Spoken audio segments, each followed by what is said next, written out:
వీళ్ళందరూ group 1 aspirants అండి. So ఒక ఎడ్యుకేషన్ కోసం ప్లాన్ చేస్తున్నాము. ఇబ్బంది అవుతుంది.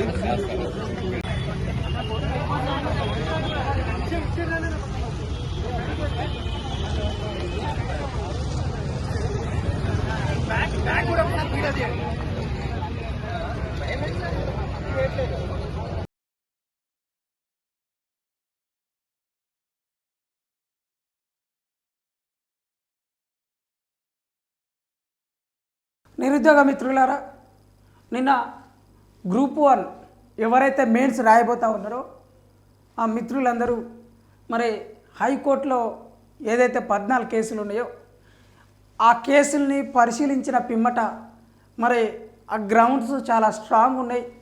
దాంట్లో మనం రోజుగా రెగ్యులర్గా చెప్తున్న అంశాలే జీవో 29 అయినా, లోకల్ నాన్ లోకల్ అయినా, అదేవిధంగా రూల్ ఆఫ్ రిజర్వేషన్ ఎత్తివేసిన దాంట్లో జీవో 55ని తుంగలో తొక్కివేసిన దాంట్లో మరి పలు అంశాల మీద ఆ స్పోర్ట్స్ కేటగిరీకి సంబంధించిన అభ్యర్థులకు సంబంధించి కూడా అన్యాయం జరిగిందని తదితర కేసులు 14 కేసులు ఉన్నాయి.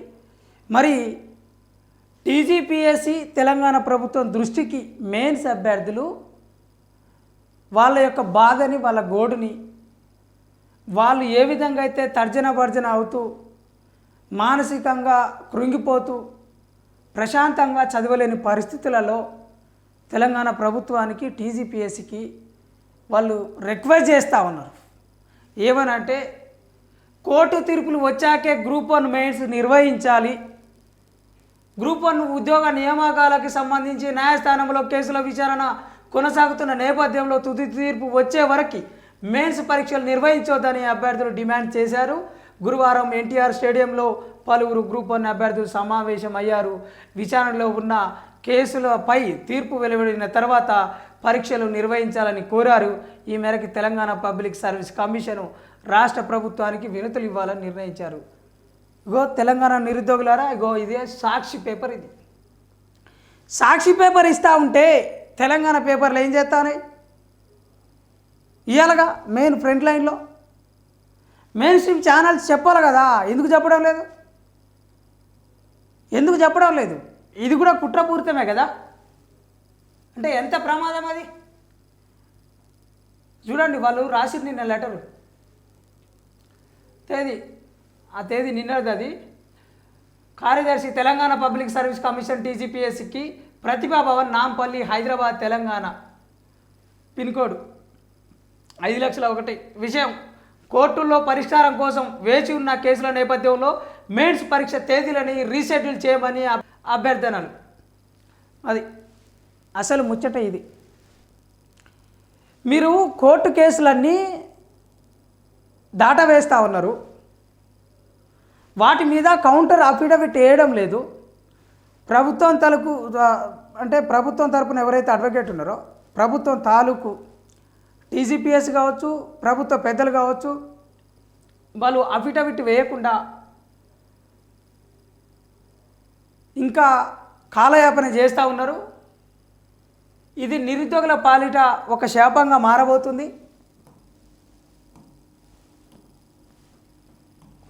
మరి తెలంగాణలో ఇప్పుడు మెయిన్స్ రాయబోతున్న అభ్యర్థులకు కూడా చాలా ప్రమాదం ఉన్నది.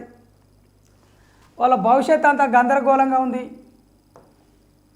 వాళ్ళకి ఏం చేయాలనో అర్థం కాని పరిస్థితి.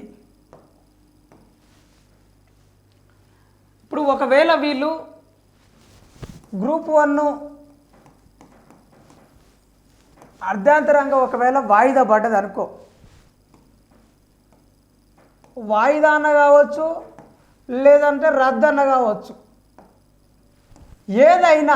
ఏదైనా కానీ గ్రూప్ 1 అభ్యర్థులు భరిస్తారా? భరించలేరు. కోచింగ్ సెంటర్లలో ఎక్కువ మొత్తంలో డబ్బులు కట్టిర్రు, వాళ్ళ ఏజ్ అయిపోతుంది. కొంతమంది 40 మీద ఉన్నారు, కొంతమంది 35 మీద ఉన్నారు, కొంతమంది 30 మీద ఉన్నారు. కరెక్ట్గా మ్యారేజ్ చేసుకునే టైం అంతా అయిపోతుంది వాళ్ళకి. తెలంగాణ నిరుద్యోగులు సుమారు అందరూ మ్యాక్సిమం 30 నుండి 40 మధ్యలో ఉన్నారు ఏజ్. ఇది మ్యారేజ్ చేసుకునే ఏజ్ పీరియడా?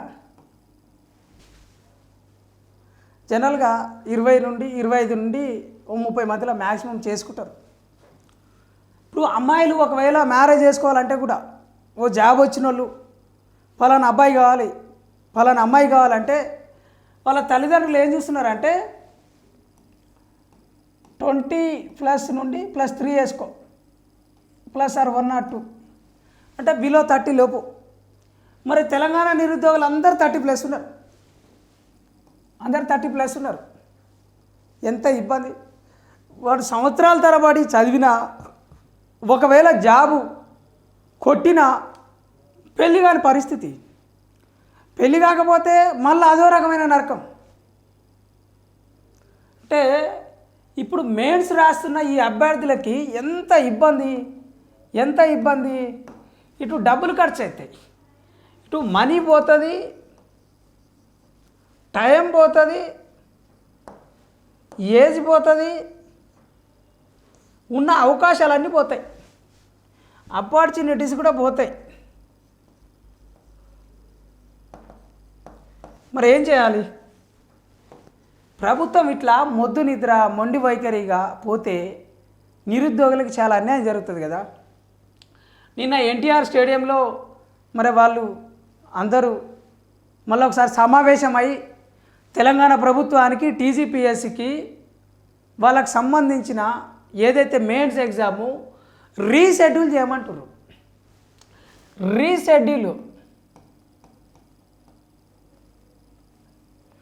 రీషెడ్యూల్ ఏందనంటే అక్టోబర్ 21 నాడు ఎగ్జామ్ స్టార్ట్ అవుతుంది.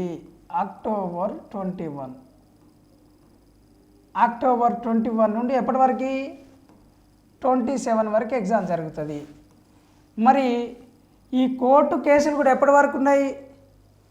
ఇప్పుడు అక్టోబర్లో కోర్టు కేసులు ఉన్నాయి, నవంబర్లో కోర్టు కేసులు ఉన్నాయి. మరి ఒకవేళ ఇట్నే ఈ ఎగ్జామ్స్ అయిపోతే కనుక ఎగ్జామ్స్ కంప్లీట్ అయిన తర్వాతకి ఒకవేళ ఎగ్జామ్ రద్దయితే కోర్టు కేసులో ఈ హైకోర్టులో చేసిన కేసెస్ మరి అవి స్ట్రాంగ్ ఉన్నాయి,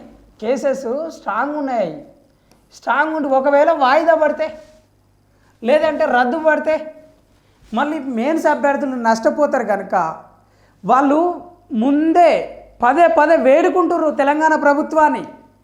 మీరు ప్రజా పరిపాలన అంటున్నారు, తెలంగాణ నిరుద్యోగులకి న్యాయం చేస్తా అంటున్నారు, నిరుద్యోగ డిక్లరేషన్ పెట్టిరు మీరు. మరి డిఎస్సిలో 25,000 ఉద్యోగాలు అవుతా అన్నారు. అరే గ్రూప్ 2 గ్రూప్ 3 కూడా పెంచుతా అని చెప్పేసి డిసెంబర్ 15కి 16కి గ్రూప్ 2, 3 ఎగ్జామ్స్ పెడతా అని చెప్పారు. మరి ఇవి పోస్టులు పెంచి పెడతా అన్నారు, మరి అది పెంచలేదు ఇంకా. కానీ ఎగ్జామ్ డేట్లు మాత్రం ఇచ్చారు డిసెంబర్ 16, డిసెంబర్ 15 అని. అంటే ఈ నిరుద్యోగులని తెలంగాణ ప్రభుత్వము ముమ్మాటి కుట్ర చేసి వాళ్ళని మోసం చేసి మొండిగా పోతూ ఉన్నది. అబద్ధాల కోరు ప్రభుత్వము, మోసపూరితమైన ప్రభుత్వము, మరి దొడ్డిదారున దొంగలు పడ్డట్టు మరి హామీలు ఇస్తూ ఉన్నారు. నిజంగా ఈ ప్రభుత్వానికి చిత్తశుద్ధి లేదని చెప్పేసి నిరుద్యోగులు మేధావులు బహిరంగంగా హెచ్చరిస్తూ ఉన్నారు. మరి మీరు చేస్తుందన్నా మీకు ఏమన్నా అవగాహన ఉందా లేదా? మీకు ఏమాత్రం జ్ఞానం ఉండి చేస్తురా లేదా? మరి తెలంగాణలో నిరుద్యోగుల గోసలు మళ్ళీ వాళ్ళ కన్నీళ్ళు ఇంకి కాలువలై పారుతున్నాయి. మరి ఎందుకని ఇట్లా చేస్తూ ఉన్నారు? ఇగో విషయం కోర్టుల్లో పరిష్కారం కోసం వేచి ఉన్న కేసుల నేపథ్యంలో మెయిన్స్ పరీక్ష తేదీలని రీషెడ్యూల్ చేయమని అభ్యర్థన గౌరవనీయులైన కార్యదర్శి గారు తెలంగాణ రాష్ట్ర పబ్లిక్ సర్వీస్ కమిషన్ నిర్వహించబోయే మెయిన్స్ పరీక్షలను రీషెడ్యూల్ చేయమని గౌరవపూర్వకంగా విజ్ఞప్తి చేస్తూ ఉన్నాం. ఈ నిర్ణయం ప్రధానంగా జీవో ఎంఎస్ నంబర్ 33 వంటి చట్టపరమైన కేసులు అనిశ్చితి కారణంగా తీసుకోవాల్సిన అవసరం ఉందని మేము అభ్యర్థిస్తా ఉన్నాం. ప్రస్తుతం టీజీపీఎస్కి సంబంధించిన పలు కీలక చట్టపరమైన అంశాల్లో కోర్టుల పరిష్కారం వేచి ఉన్నాయి. వీటిలో అత్యంత ప్రాధాన్యం కలిగిన ఉన్నవి ఇగో జీవో నెంబర్ 33 ఉన్నది. అదేవిధంగా దీంట్లో కొన్ని పేర్కొనేవి కూడా ఉన్నాయి. ఇగో ప్రిలిమినరీ కీ కూడా ఉన్నది. జీవో 29 ఉన్నది. జీవో 29 సెప్టెంబర్ 27 నాడు ఉన్నది. ఇగో ఇది అక్టోబర్ 14 నాడు ఉన్నది. స్పోర్ట్స్ కేటగిరీకి సంబంధించి ఇది ఎస్సీ రిజర్వేషన్ స్పోర్ట్స్ కేటగిరీ కూడా అది కంటిన్యూ అవుతూ ఉన్నది. అది ఒకసారి మళ్ళీ బెంచ్ మీదకి వస్తుంది, మళ్ళీ దానికి సంబంధించి మళ్ళీ వాయిదా పడుతూ ఉంది. ఇగో ప్రిలిమినరీ కీ మిస్టేక్స్, ఇది ప్రిలిమినరీ కీ మిస్టేక్స్ అని పెట్టారు కానీ ఫైనల్ కీ మిస్టేక్స్ ఇవి. ఫైనల్ కీలో ఏదైతే ఉందో వాటికి సంబంధించి మరి దాంట్లో కూడా అవకతవకలు జరిగినాయి. అంటే ఇది ప్రిలిమ్స్ ఓరియంటెడ్ కనుక ఇది కూడా ప్రిలిమ్స్ కిందకే వస్తుంది. అంతేకాకుండా టీజీపీఎస్ స్వయంగా జారీ చేసిన ప్రిలిమ్స్ రిజల్ట్ ప్రకారం the list of candidates provisionally admitted for return mains examination is subject to outcome of pending court cases if any అని స్పష్టంగా పేర్కొంది. వీళ్ళు ఏం చెప్తున్నారు అంటే ఏ కోర్టులో ఏదైతే కేసులు ఉన్నాయో క్యాండిడేట్స్ ఎవరైతే వాటికి సంబంధించి మెయిన్స్ రాయబోతూ ఉన్నారో ఆ కేసులు అన్నిటికి సంబంధించి ఆ పెండింగ్లో ఉన్న కేసులన్నీ పరిష్కరించిన తర్వాతకి స్పష్టంగా ఎగ్జామ్ పెట్టమని చెప్పేసి వాళ్ళు చెప్తా ఉన్నారు. కమిషన్ స్టాండ్కు వ్యతిరేకంగా వస్తే ఇగో ఇది చెప్తా ఉన్నారు. టీజీపీఎస్సీ ఉన్నదిగా దానికి సంబంధించి ఒకవేళ తీర్పు ఈ కోర్టు కేసులకు వ్యతిరేకంగా వస్తే మళ్ళీ వాయిదా పడుతుంది, లేదంటే రద్దు అవుతుంది. అప్పుడు మా జీవితాలు దుర్భరం అవుతాయి, మా ఆశలన్నీ అడియాశలు అవుతాయి. దయచేసి తెలంగాణ ప్రభుత్వాన్ని గ్రూప్ 1 మెయిన్స్ రాయబోతున్న అభ్యర్థులు అక్టోబర్ 21 నుండి 27 వరకు సుమారు 7 సబ్జెక్ట్స్ రాయాలా. 7 పేపర్లు, సబ్జెక్ట్స్ కాదు పేపర్స్ ఎట్లుంటాయంటే 1, 2, 3 ఇట్లా అప్ టు 7 సబ్జెక్ట్స్ ఉంటాయి. 7 పేపర్స్ ఉంటాయి. ఈ 7 పేపర్స్లో కూడా ఇందులో పెద్ద కుట్ర ఉంది. అంటే ఐచ్ఛికంగా తీసుకున్న ఒక పేపర్ ఉంది, అది ఇంగ్లీష్ పెట్టిరు యాక్చువల్గా. అంటే ప్రభుత్వ సంస్థలలో ఆఫీసులలో ఇంగ్లీషు పరిజ్ఞానం ఉండాలి, మ్యాండేటరీ ఉండాలి అని చెప్పేసి ఇంగ్లీష్ పేపర్ని ఐచ్ఛికంగా పెట్టిరు ఆప్షనల్గా. ఏ విధంగా జస్ట్ మినిమం 30 నుండి 35 మార్క్స్ వస్తే సరిపోతుంది. 30%, 35% పాస్ మార్కులు వస్తే సరిపోతుంది. కానీ ఈ ప్లేస్లో తెలుగు ఎందుకు పెట్టడం లేదని కూడా ఒక డిబేట్ జరిగింది. నిజమే కదా. యూపీఎస్సీ వాళ్ళు ఏం చేస్తున్నారు, యూపీఎస్సీలో ఆప్షనల్ అంటే ఇక్కడ ఐచ్ఛికంగా ఒక సబ్జెక్ట్ ఉంటుంది, ప్రైమరీ ఒక వాళ్ళు ఎలిజిబిలిటీ లాగానే ఉంటుంది జస్ట్ అది. దాంట్లో జస్ట్ క్వాలిఫై అయితే సరిపోతుంది. దాంట్లో ఇంగ్లీష్ పేపర్ పెట్టిర్రు. ఇంగ్లీష్ పేపర్ పెట్టిరు కదా, దీంట్లో ఇంగ్లీష్ పేపర్ కాక ఈ ఇంగ్లీష్ పేపర్కి సంబంధించి దీంట్లో హిందీ పేపర్ పెట్టుకున్నారు వాళ్ళు. హిందీ పేపర్ కాదు, హిందీ లాంగ్వేజ్లో ఉన్నది అది. మరి నార్త్ ఇండియా హిందీ పెట్టుకున్నప్పుడు ఇక్కడ తెలుగు పెట్టుకుంటే ఏమవుతుంది? తెలుగులో ఎందుకు పెట్టడం లేదు? దాంట్లో కొన్ని పారాగ్రాఫ్లు ఇచ్చి కొన్ని క్వశ్చన్స్ ఇస్తారు, జంబ్లింగ్ క్వశ్చన్స్ ఇస్తూ ఉంటారు, లేకుంటే మిస్సింగ్ లెటర్స్, మిస్సింగ్ వర్డ్స్ ఇదే ఇంగ్లీష్లో. ఇక దాంట్లో క్వశ్చన్ ట్యాగ్స్ ఉంటాయి, అదేవిధంగా పార్ట్స్ ఆఫ్ స్పీచ్ ఉంటుంది, మరి టెన్సెస్ ఉంటాయి, వగేరా వగేరా వాయిసెస్ ఉంటాయి, డిగ్రీస్ ఆఫ్ అంటే సూపర్లేటివ్ డిగ్రీ, కంపారిటివ్ డిగ్రీ, అట్లా డిగ్రీకి సంబంధించి కూడా ఉంటుంది. సెంటెన్స్ కరెక్షన్ ఉంటుంది, వర్డ్స్ కరెక్షన్స్ ఉంటుంది, యాంటోనిమ్స్, సినోనిమ్స్ ఉంటుంది, ఐడమ్స్ ఉంటాయి. ఇట్లా ఇంగ్లీష్లో అవన్నీ పెట్టిరు కదా. మరి తెలుగు భాష మక్కువ మీద తెలుగు భాషను ఎందుకు అభివృద్ధి చేయడం లేదు, మరి తెలుగుని ఎందుకు పెట్టడం లేదు అనే వాదన కూడా ఉంది.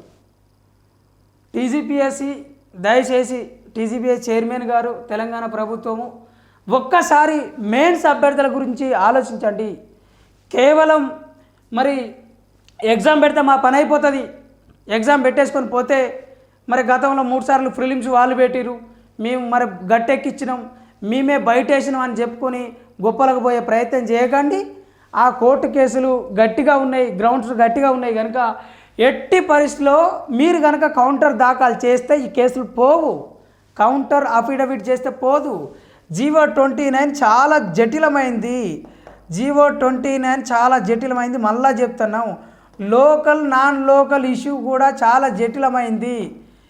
ఈ అంశాలు మీరు దాటవేసి ముందరికి పోతే మీకే అత్యంత ప్రమాదకరం, కాంగ్రెస్ పార్టీకి ప్రమాదకరం, ప్రత్యేకంగా రేవంత్ రెడ్డి ప్రభుత్వానికి చాలా ప్రమాదకరం, రేవంత్ రెడ్డి సీటుకు ప్రమాదకరం, టీజీపీఎస్సీ చైర్మన్ కూడా ప్రమాదకరం. కనుక మెయిన్స్ అభ్యర్థుల యొక్క వాళ్ళ మనవిని కూడా విజ్ఞాపన చేయండి. అదేవిధంగా ప్రిలిమ్స్లో నష్టపోయిన వాళ్ళకు కూడా అవకాశం కల్పియండి. రూల్ ఆఫ్ రిజర్వేషన్స్ని పాటించండి. 2-3 నెలల టైం తీసుకున్నా పర్లేదు, మళ్ళీ మీరు వెరిఫై చేయండి, ఎక్స్పర్ట్ కమిటీ పెట్టండి, మేధావులతో చర్చించండి. టీజీపీఎస్సీ ప్రభుత్వం ఒక దగ్గర కూర్చొని మాట్లాడే ప్రయత్నం చేయండి. తెలంగాణ నిరుద్యోగులకు మాత్రం న్యాయం చేయండి అని చెప్పేసి ఎన్ఆర్ మీడియా ద్వారా కోరుతున్నాం.